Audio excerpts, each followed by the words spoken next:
Now, I am trying to bring an important concept to you. It's difficult for many people to understand, and I am very concerned about the idea of the COVID storm. Now, when I say it, many people think that I mean the COVID cytokine storm in severe disease. But no, I am speaking about a prediction of an autoimmune response on re exposure to the COVID virus in people whose immune system has been primed. I was going to say the V word, but I've held fire because it can, in theory, occur in someone who has had previous priming even from infection. It's an important concept and one that I don't think people quite get. And there is very little pleasure in saying I told you so in the future. I think some very important research has to be done urgently in order to clarify this. And so, therefore, I have put together, or I have made the idea of a video. This has been put together by Lumientia. So, I'm going to play an 11-minute video which is going to liken what happened in 1918 flu pandemic to what I think could be also going to still happen potentially within a time frame that is very difficult to predict. So let's go. And what I want you to do is when it's finished, please put your comment in, say what you think. It will help people to see it and help us to at least have the discussion. Let's get started.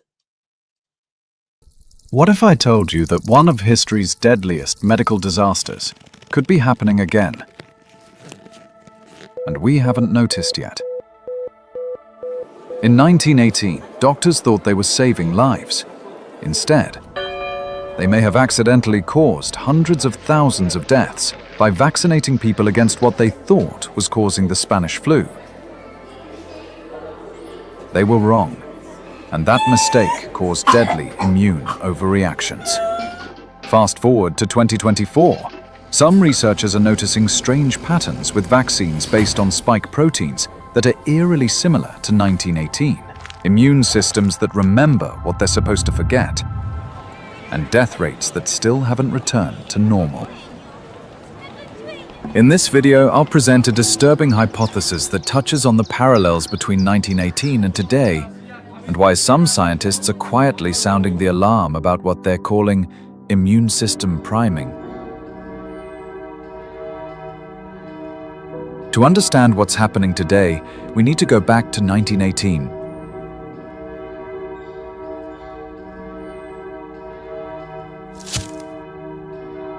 World War I killed 20 million people. What came next? Killed 50 million more.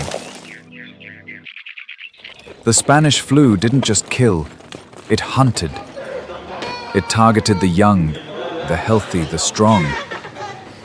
Soldiers who survived poison gas, bullets, and shrapnel came home to die from the flu. Viruses hadn't been discovered yet, but in the lungs of the dead, scientists found a particular bacterium, and they reached what seemed like a logical conclusion. This must be the killer. Armed with this knowledge, they launched one of the largest public health campaigns in history.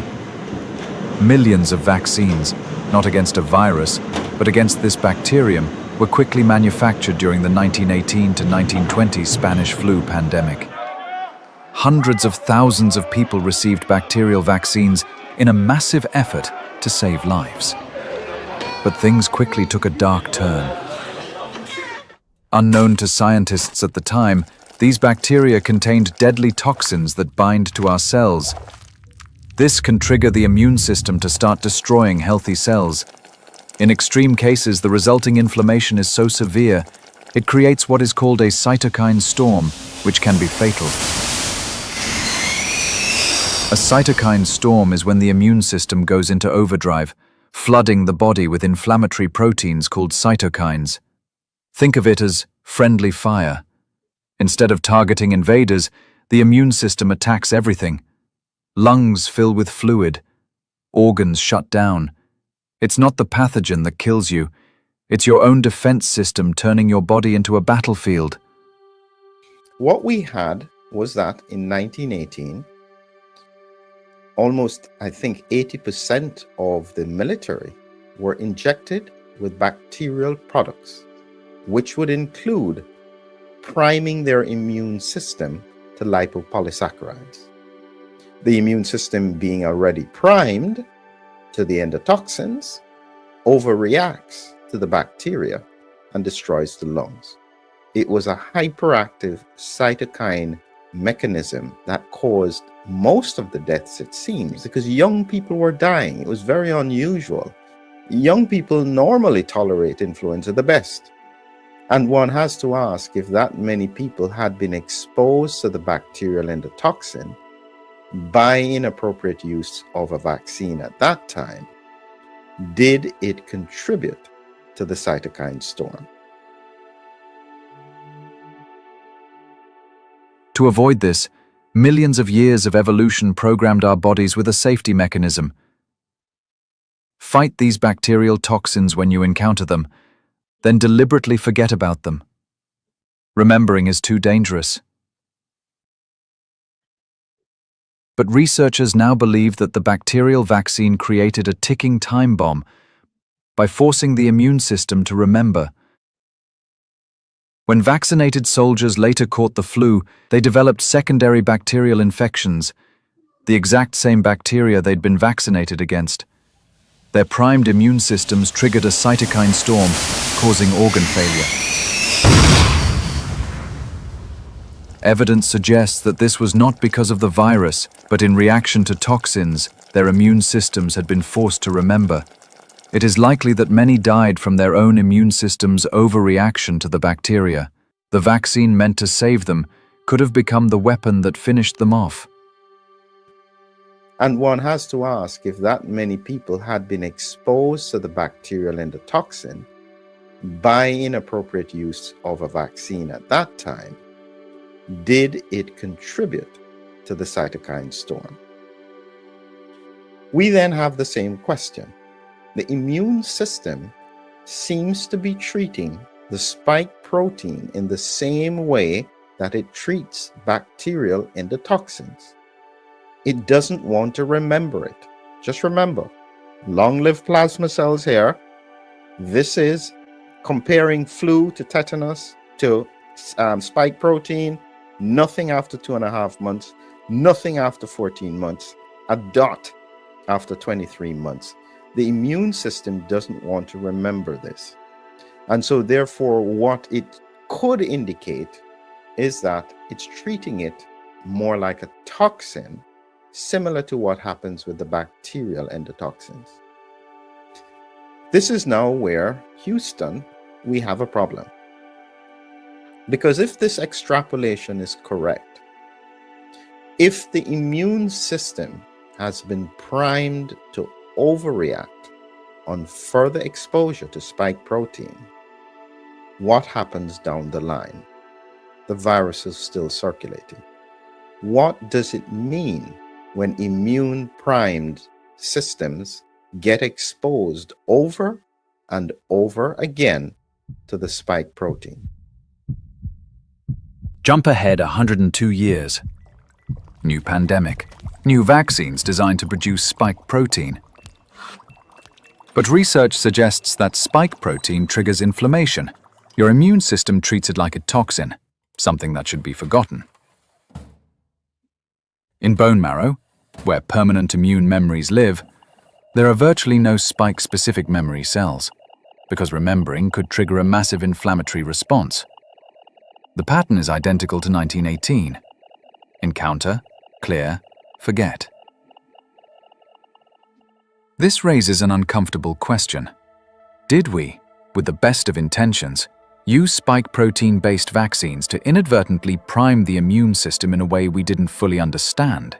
The most important question that I would like people to answer is, how on earth can you explain? Look, for example, what is happening in the current pandemic. Look what is happening with the flu pandemic in 1918.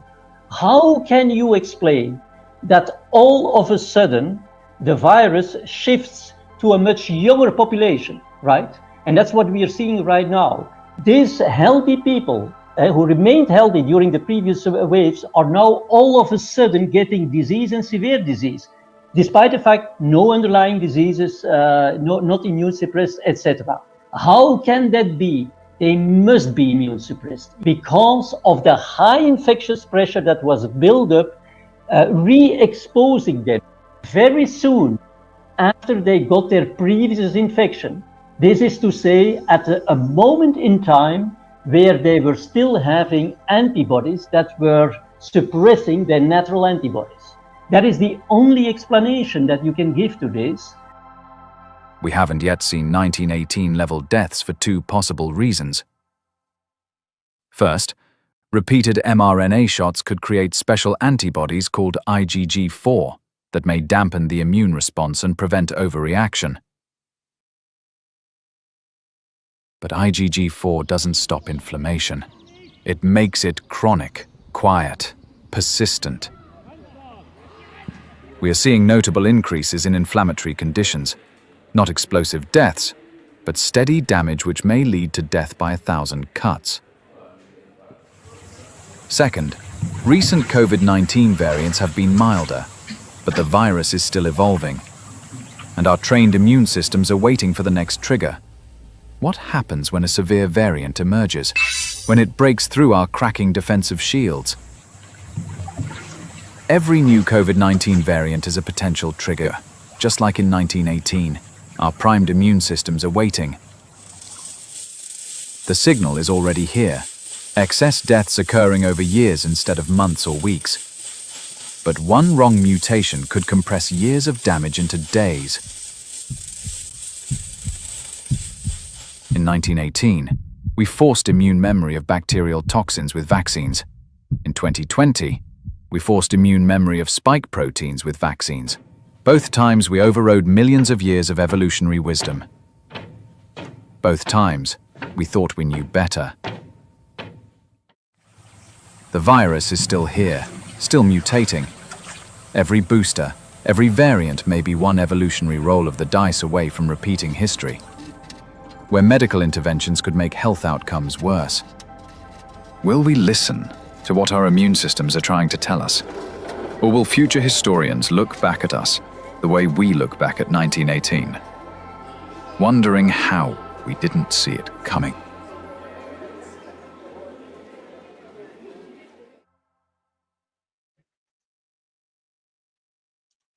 Powerful video. And it's encapsulating an important concept.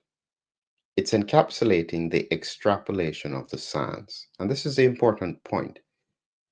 Many people will say, even contemplating what I've said is misinformation. This is not about misinformation. This is about an extrapolation of the science linked to abnormal immune responses, dysregulated immune responses on exposure to spike protein, which caused the cytokine storm in the first place, what happens down the line. And when we look back at 1918, it's important to understand that when I did that research, trying to understand why young people were so significantly affected, I then recognized that potential link to an overreaction to bacterial endotoxins. The immune system doesn't usually try and remember it because it creates such a strong immune response. If we see a similar kind of process, even partially, that's what I call the COVID storm. Spike triggered autoimmune response mechanism. And it's something that, as I said, I have predicted for a long time. It's more to do with the fact that I've seen this pattern in the sense of, I'm just going to show you this image here. This is what it looks like. Recurring COVID infection in a situation where you have underlying immune priming from whatever source could lead to that storm. And that's the storm that largely I'm concerned about could still happen and is still potentially on the horizon. If we don't look carefully and prepare for that, if there is no risk mitigation, I think that that would be the big mistake at this point. Let's hope that I'm wrong, because if I'm right, and so far the extrapolations have been right with what I've predicted, there is a lot of trouble ahead. Have a good evening.